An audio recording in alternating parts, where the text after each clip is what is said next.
Do you speak African? Well, neither do the 1.1 billion people in Africa. There's no reason the nation of Africa cannot and should not join the ranks of the world's most prosperous nations. It's not actually a country. It's a continent of 54 very different nations and more than 2,000 languages. But it's constantly misunderstood or misrepresented.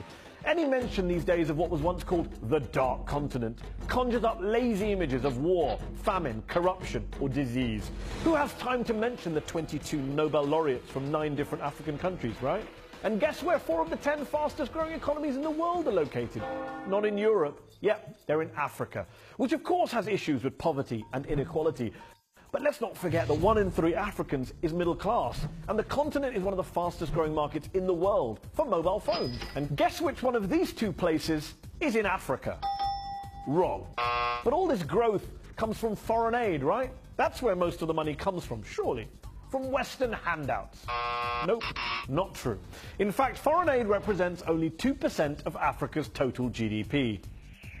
In 2010, Africans living outside of Africa sent more cash back to their families at home than the rest of the entire world provided to the continent in foreign aid. How about the plight of poor African women? Well, the continent has had 7 female presidents. The United States? Still waiting, I'm afraid. Meanwhile, Rwanda has the highest proportion of female parliamentarians in the world, 64%. Over in the UK Parliament, it's a record 29%. But you know what? It's important that we focus only on the doom and gloom across the continent, because every 60 seconds in Africa, a minute passes by.